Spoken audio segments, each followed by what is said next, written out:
दर्द आज भी हिंदुस्तान के सीने को छलनी करता है। ये पिछली शताब्दी की सबसे बड़ी त्रासदी में से एक। इन लोगों को बहुत ही जल्द भुला दिया है।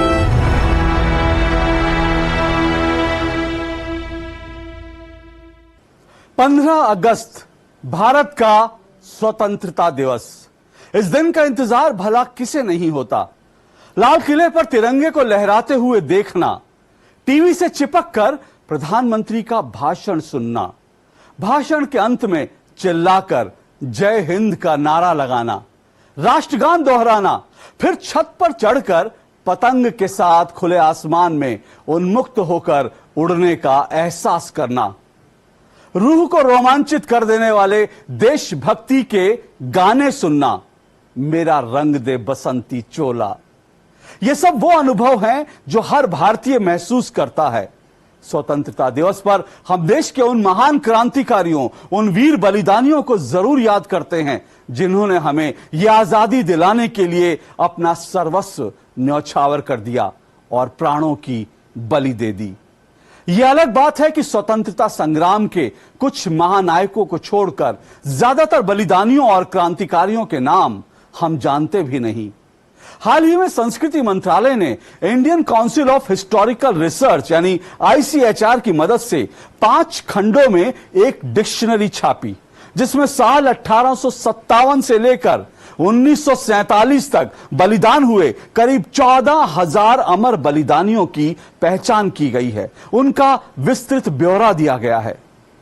लेकिन क्या आप ये जानते हैं कि ये जो आजादी हमें मिली है, उसकी कीमत चुकाने के लिए इन हजारों क्रांतिवीर बलिदानियों के साथ साथ 10 लाख और भी लोग थे जिन्होंने अपना जीवन दे दिया। कुछ लोग तो यह भी कहते हैं कि 10 लाख नहीं, इनकी गिनती 20 लाख या 30 लाख से भी ज्यादा है। ये वो निर्दोष निरपराध भारतीय हैं जो 15 अगस्त से पहले 14 अगस्त को हुए भारत के विभाजन की विभीषिका की बलिवेदी पर कुर्बान कर दिए गए। लगभग 1 लाख महिलाएं बलात्कार की शिकार हुई। 1.5 करोड़ से ज्यादा लोगों के घर उजड़ गए।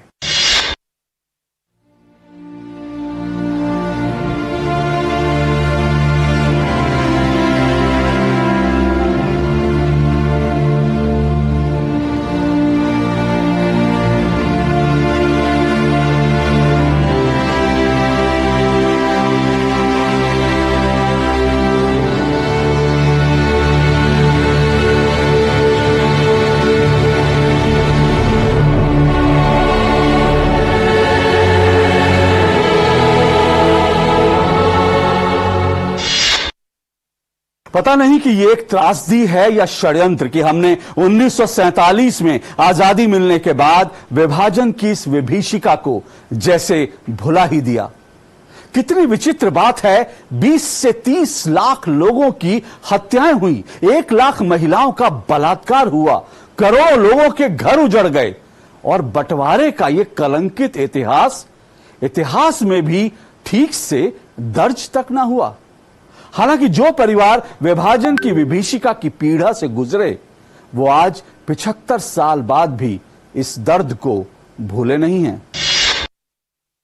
आज भी हमें वो चीज़ें सब याद आती हैं जो हमारे सामने घटित हुई हैं, और हमने ये महसूस किया है कि उस वक़्त के जो दृश्य थे, हमारे सामने ही 3 बसें हमारी जो शुजाबाद जिला मुल्तान के पास एक जगह थी जलालपुर पीरवाला, वहाँ पर हमारी बसें गई थी और उसमें सब लोग कोई विशेष सामाजिक समारोह में गए हुए थे और तीनों बसों का कत्लेआम कर दिया और उनकी नौजवान बच्चे, नौजवान लड़कियों को अपने साथ ले गए और बुजुर्गों को मार दिया और उस तीनों बसों में कोई भी नहीं बचा और 3 लोग जो बचकर आए वो या तो नीचे छुप गए थे या फिर लटक के आए और घिसटते हुए। उनकी दर्दनाक कहानी सुन के आज भी रोंगटे खड़े हो जाते हैं। जब विभाजन हुआ उस समय मेरी आयु 11 वर्ष की थी। मैं कक्षा 5 में पढ़ता था वहाँ सब मुस्लिम स्कूल थे और उसमें हिंदू ही पढ़ते थे।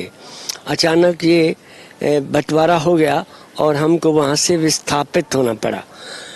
हमें सितंबर मास की गर्मी में एक बहुत बड़े काफिले के रूप में खदेड़ दिया गया। कोई सामान हम अपने साथ नहीं ला सके, जो पहने हुए कपड़े थे उन्हीं के साथ चल दिए और 2-4 गठड़ी और जो कोई उठा सकता था अपने सिर पर उठा के लाए। जब हम अपनी रोटियां बनाते थे तो आग तो जलती थी, लाइटें नहीं होती थी, तो आग का जो एक प्रकाश था वो उनको नजर आता था। जो हमारे ऊपर पुलिस लगी हुई थी वो कहती थी कि इस आग को बुझा दो, वो शत्रु देख लेंगे और आप पर हमला कर देंगे। तो ये एक रात मैंने अपने आंखों से देखी है। हमारे पेरेंट्स वगैरह हम लोग पाकिस्तान ऑक्युपाइड कश्मीर जम्मू कश्मीर के कोटली गांव से आए। हमारे यहाँ तो लोगों को पता नहीं था कि देश का बंटवारा हुआ। उन्होंने समझा कोई झगड़ा हो गया होगा इसलिए हम जा रहे हैं, थोड़ी देर में मिलिट्री की नाराजगी खत्म हो जाएगी, फिर हम वापस आ जाएंगे। परंतु हुआ नहीं, खाली हाथ हम सब लोग वहाँ से घूमते घूमते अपने देश के कई स्थानों में रहते हुए आखिरकार हम दिल्ली में पहुँचे। किसी के पास पहनने के कपड़े तक नहीं थे। उस समय देश की ये हालत थी, हमारे लोगों की ये हालत थी उस समय।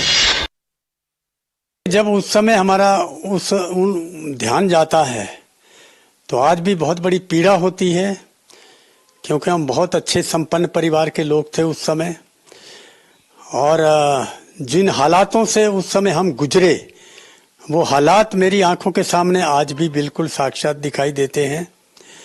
और उस समय जब ये विभाजन का समय आया और हालात बिगड़ने शुरू हुए थे देश के, और खास तौर पर मुसलमानों के मन में जो हिंदुओं को वहां से भगाने के लिए मारना, लूटना, उनकी हत्याएं करना, ये जो सिलसिला शुरू हुआ था वो हमने अपनी आंखों के सामने देखा भी है, सुना भी है, जबकि मेरी आयु कोई बहुत ज्यादा नहीं थी, लेकिन मुझे सारा कुछ याद है।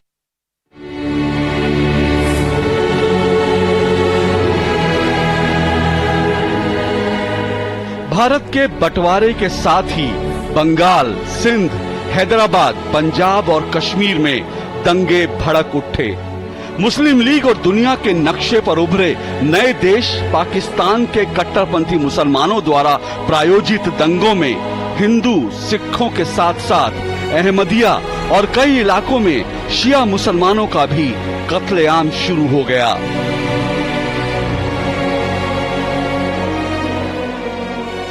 पाकिस्तान को भारत से काटकर जो इलाके दिए गए थे, वहां रह गए हिंदू और सिख पुरुषों, बच्चों को बेदर्दी से कत्ल कर दिया गया और महिलाओं से बलात्कार किए गए।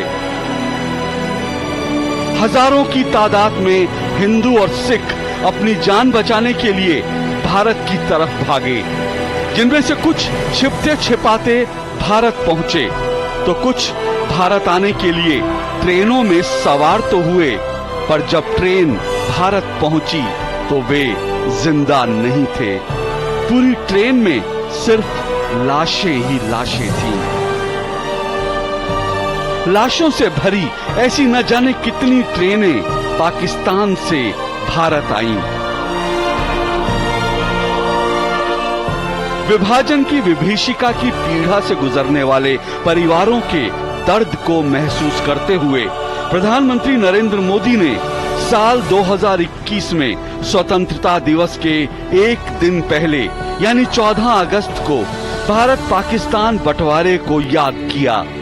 प्रधानमंत्री ने कहा कि देश के बंटवारे के दर्द को कभी भुलाया नहीं जा सकता। नफरत और हिंसा की वजह से हमारे लाखों बहनों और भाइयों को विस्थापित होना पड़ा और अपनी जान तक गंवानी पड़ी।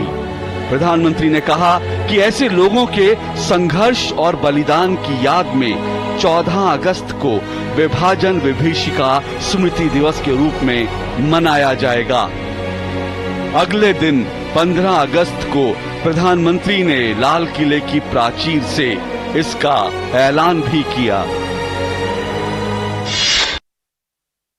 मेरे प्यारे देशवासियों, हम आजादी का जश्न मनाते हैं, लेकिन बंटवारे का दर्द आज भी हिंदुस्तान के सीने को छलनी करता है।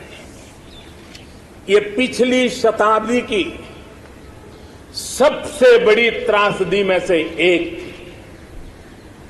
आजादी के बाद इन लोगों को बहुत ही जल्द भुला दिया गया। कल ही भारत ने एक भावुक निर्णय लिया है। अब से हर वर्ष 14 अगस्त को विभाजन विभीषिका स्मृति दिवस के रूप में याद किया जाएगा। जो लोग विभाजन के समय अमानवीय हालात से गुजरे, जिन्होंने अत्याचार सहे, जिन्हें सम्मान के साथ अंतिम संस्कार तक नसीब नहीं हुआ, उन लोगों का हमारी स्मृतियों में जीवित रहना भी उतना ही जरूरी है। प्रधानमंत्री नरेंद्र मोदी ने भारत के विभाजन को पिछली शताब्दी की सबसे बड़ी त्रासदी बताया, तो कुछ ऐसे भी लोग हैं जो इसे महाभारत के युद्ध के बाद भारत का सबसे बड़ा युद्ध मानते हैं। और ऐसे मानने वालों में हैं लेखक कृष्णानंद सागर। विभाजन की त्रासदी, या यूं कहें कि इस युद्ध को अपनी आंखों से देखने वाले लेखक कृष्णानंद सागर ने करीब 20 साल की मेहनत के बाद 4 खंडों में एक पुस्तक लिखी, विभाजनकालीन भारत के साक्षी। इस पुस्तक में ऐसे 350 लोगों के अनुभव हैं जिन्होंने बंटवारे के दर्द को भोगा है, जिया है। सीमा प्रांत के हजारा जिले में किया। हजारा जिले में हिंदू केवल 9% थे, 9%। और इसलिए, और गांव में हिंदुओं के घर, किसी गांव में 4 घर, किसी में 10 घर, किसी में 2 घर, ऐसी स्थिति थी। तो इसलिए घरों को जलाया गया, मारा गया, और अनेकों लड़कियों ने कुओं में कूदकर अपनी अस्मिता बचाई। ये हजारा जिले की बात है, सीमा प्रांत में। उसके बाद 5 मार्च 1947 को एक साथ सारे पंजाब में अनेक स्थानों पर और हिंदुओं पर आक्रमण शुरू हो गए। और ये आक्रमण जो शुरू हुए, ये फिर मार्च से शुरू होकर और नवंबर दिसंबर तक चलते रहे हैं। मार्च का मतलब 15 अगस्त से 6 महीना पहले। तो जो हम लोग बहुत बार समझते हैं कि विभाजन मतलब 15 अगस्त, और जो कुछ भी गलतियां हुई वो मतलब 15 अगस्त, ऐसा नहीं है। तो ये पूरा युद्ध जिसे कहना चाहिए, ये युद्ध लगभग 2-2.25 वर्ष तक चला।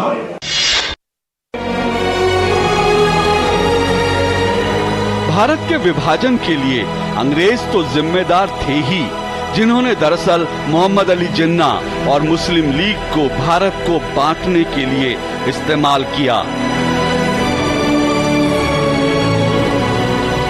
लेकिन बहुत से इतिहासकार और विशेषज्ञ ये भी मानते हैं कि उस वक्त के कांग्रेस नेतृत्व की कमजोरी और उनका ढीला रवैया भी विभाजन का कारण बना। राजनीति शास्त्र के प्रोफेसर और इतिहासकार माइकल ब्रेचर ने लिखा, कांग्रेस के नेताओं के सामने सत्ता के प्रति आकर्षण भी था। इन नेताओं ने अपने राजनीतिक जीवन का अधिकांश भाग ब्रिटिश सरकार के विरोध में व्यतीत किया था और स्वाभाविक रूप से सत्ता के लिए आकर्षित हो रहे थे।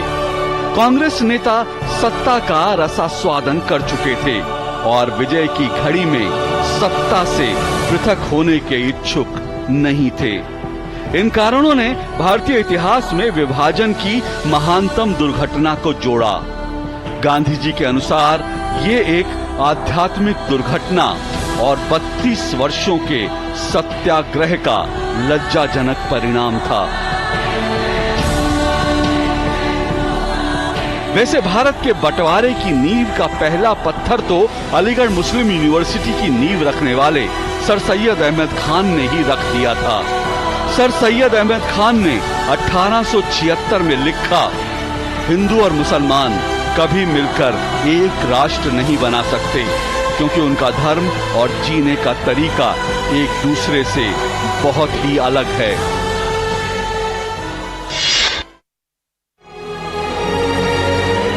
विभाजनकालीन भारत के साक्षी पुस्तक के लेखक कृष्णानंद सागर अपनी पुस्तक में लिखते हैं, 1857 की क्रांति विफल होने के बाद अंग्रेजों को ये एहसास हो गया था कि देश का मूल निवासी हिंदू समाज लंबे समय तक विदेशी आक्रमणकारियों की पराधीनता स्वीकार करने को तैयार नहीं होता।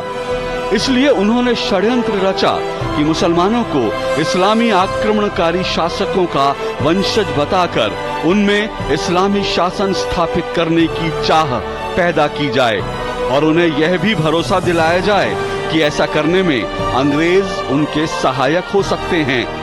ऐसा करने से मुसलमान हिंदुओं के साथ मिलकर नहीं रह पाएंगे। इसी उद्देश्य से वायसराय लॉर्ड मिंटो ने ढाका के नवाब सलीमुल्लाह खान को आगे बढ़ाकर 30 दिसंबर 1906 में मुस्लिम लीग की स्थापना की, जिसका केंद्रीय कार्यालय अलीगढ़ में स्थापित किया गया। 1908 में मुस्लिम लीग के अमृतसर अधिवेशन में सर सैयद अली इमाम की अध्यक्षता में मुसलमानों के लिए पृथक निर्वाचन मंडल की मांग की गई, जिसे अंग्रेजों ने 1909 के मार्ले मिंटो सुधारों द्वारा पूरा कर दिया। मुस्लिम लीग ने मुसलमानों के मन में यह जहर पैदा करना शुरू कर दिया कि भारत में मुसलमानों को बहुसंख्यक हिंदुओं से कम अधिकार हासिल हैं और कांग्रेस सिर्फ हिंदुओं का प्रतिनिधित्व करती है। इसके बाद मुस्लिम लीग ने अलग अलग मौकों पर अलग अलग मांगे रखनी शुरू कर दी। जिन अल्लामा इकबाल ने गीत लिखा था, सारे जहां से अच्छा हिंदुस्तान हमारा, उन्होंने ही 1930 में मुस्लिम लीग के सम्मेलन में पहली बार मुसलमानों के लिए अलग राज्य की मांग रखी। पंडित नेहरू की किताब भारत एक खोज पर इसी नाम से बने दूरदर्शन के धारावाहिक में उस वक्त की ऐसी ही घटनाओं का चित्रण मिलता है।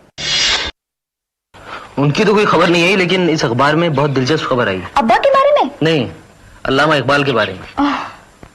वो इलाहाबाद में लीग के जलसे की सदारत कर रहे थे, तो उन्होंने एक मुस्लिम रियासत का मतालबा किया है। फरमाते हैं, मैं पंजाब, सिंध, बलूचिस्तान और सूबा सरहद को एक रियासत की शक्ल में देखना चाहता हूं जो खुद मुख्तार हो, चाहे वो बरतानवी सल्तनत की हुदूद के अंदर हो या बाहर।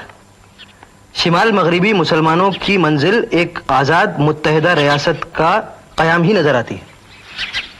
शायर है ना, शायरों का काम ही ख्याल की दुनिया बसाना है। शुक्र करो शाहीन, किसी ने उनकी बात को संजीदगी से नहीं लिया। अगर कोई रेजोल्यूशन पास हो जाता तो समझ लो कि फितना खड़ा हो जाता। कैसा फितना? हिंदू कहते जहां उनकी अक्सरियत है वहां उनकी रियासत मिलनी चाहिए। हिंदू मुसलमानों में खूब जुदम पैदा हो जाती और फायदा होता अंग्रेज का। 1940 में 23 मार्च को लाहौर के मुस्लिम लीग के सम्मेलन में टू नेशन थ्योरी को पेश किया गया।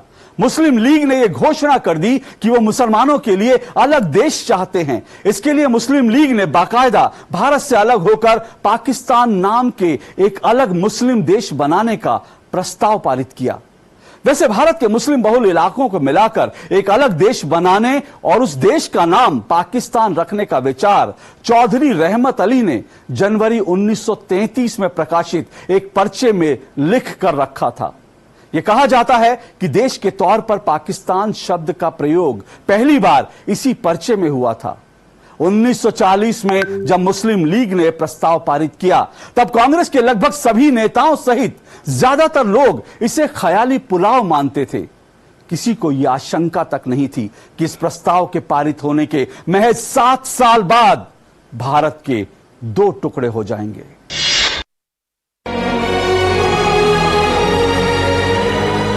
29 जुलाई 1946 को मुस्लिम लीग ने पाकिस्तान के अपने लक्ष्य को हासिल करने के लिए 16 अगस्त को डायरेक्ट एक्शन डे मनाने का ऐलान किया। मुस्लिम लीग ने साफ कह दिया कि महात्मा गांधी की अहिंसा की नीति में उन्हें कोई विश्वास नहीं है। 16 अगस्त 1946 को मुस्लिम लीग के ऐलान पर कोलकाता में डायरेक्ट एक्शन डे यानी सीधी कार्रवाई शुरू हो गई। डायरेक्ट एक्शन यानी मुस्लिम देश पाकिस्तान बनाने के लिए हिंदुओं सिखों का कत्लेआम। अगले 5 दिन तक 10,000 से ज्यादा लोग मार दिए गए, 15,000 लोग घायल हुए और 1 लाख लोग बेघर बार हो गए। 29 अगस्त को बंगाल के नोआखली में नरसंहार की शुरुआत हुई और ये सिलसिला अक्टूबर तक जारी रहा। तो उधर 2 सितंबर 1946 को डायरेक्ट एक्शन डे का दूसरा चरण बंबई में शुरू हुआ और यहां भी कत्लेआम और नरसंहार शुरू हो गया। 5 मार्च 1947 को मुस्लिम लीग के आह्वान पर पंजाब के कई जिलों में एक साथ सशस्त्र जमात ने लोगों की हत्याएं करनी शुरू कर दी। ये सिलसिला 1 सप्ताह तक चलता रहा। नरसंहार की इस आंधी को अंग्रेजी हुकूमत लगातार हवा दे रही थी। नरसंहार और हत्याओं के इस दौर का एक ही मकसद था कि सभी नेता इस मारकाट को रोकने के लिए दबाव में भारत के बंटवारे और पाकिस्तान के निर्माण की बात स्वीकार कर लें।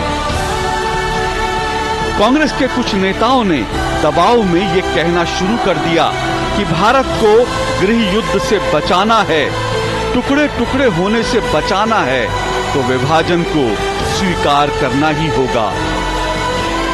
आखिरकार 3 जून 1947 को भारत के बंटवारे को स्वीकार कर लिया गया। तब तक 2 लाख से ज्यादा लोग मारे जा चुके थे। उस वक्त के तमाम नेता तो ये सोचकर बैठे थे कि बंटवारे का प्रस्ताव मानने के बाद हिंसा रुक जाएगी, लेकिन ऐसा नहीं हुआ। जब मुल्क का बंटवारा मजहब के आधार पर करने का फैसला लिया गया, तब किसी ने ये योजना ही नहीं बनाई कि जो इलाके मुस्लिम देश पाकिस्तान बन रहे हैं, वहां रह रहे हिंदुओं और सिखों का क्या होगा। इतनी बड़ी आबादी कैसे अपना घर-बार छोड़कर पलायन करेगी। भारत ने तो सेकुलर देश बने रहने का ऐलान कर दिया, जहां हिंदू मुस्लिम किसी भी धर्म को मानने वाला रह सकता है। पर पाकिस्तान तो इस्लामी मुल्क घोषित हो चुका था, एक ऐसा मुल्क जहां गैर मुसलमानों के लिए कोई जगह नहीं थी। और 14 अगस्त को जब भारत बटा, पाकिस्तान बना, तो एक बार फिर इसकी कीमत पाकिस्तान के हिस्से में आए हिंदुओं और सिखों को चुकानी पड़ी। करोड़ों लोगों को विभाजन की इस विभीषिका के दर्द से गुजरना पड़ा।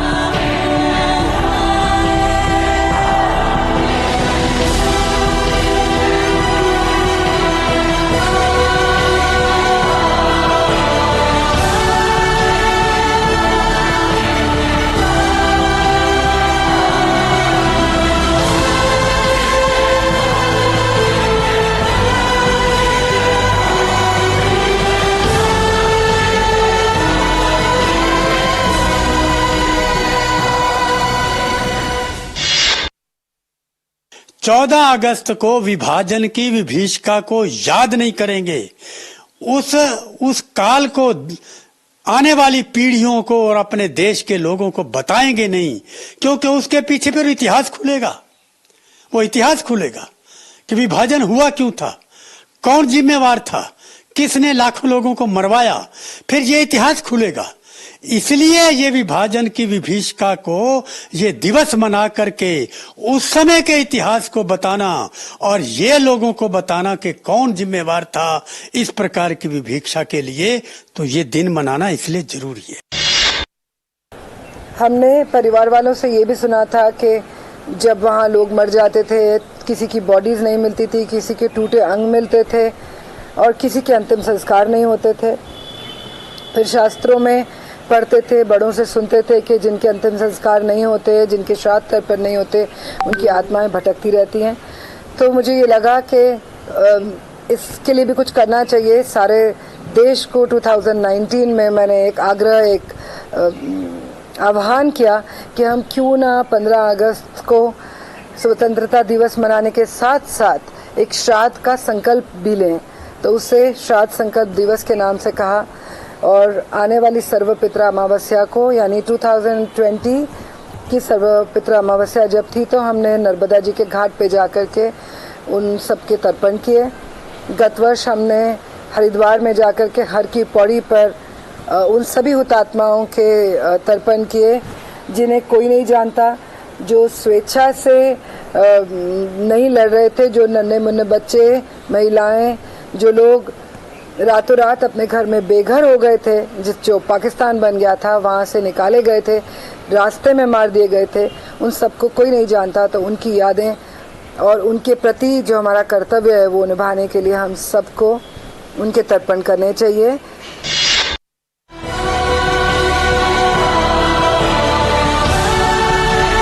बंटवारे के कुछ समय बाद कश्मीर में, तो बंटवारे के तुरंत बाद पंजाब में हैवानियत की जैसे हदें पार हो गईं। पंजाबियत इससे पहले कभी भी ऐसे शर्मसार नहीं हुई थी। 80 लाख लोगों को 90 दिन के भीतर अपना घर बार छोड़कर भागना पड़ा।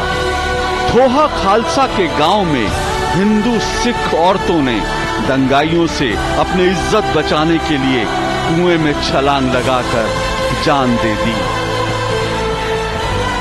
शरणार्थियों को ले जाने वाली ट्रेनों को रास्ते में रोककर कत्लेआम किया जाता था।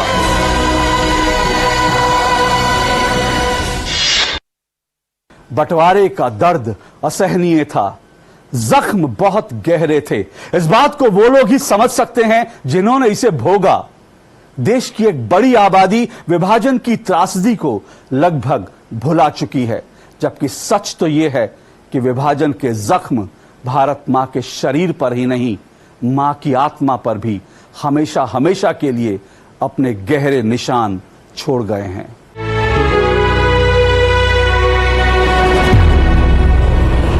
बंटवारे का दर्द आज भी हिंदुस्तान के सीने को छलनी करता है।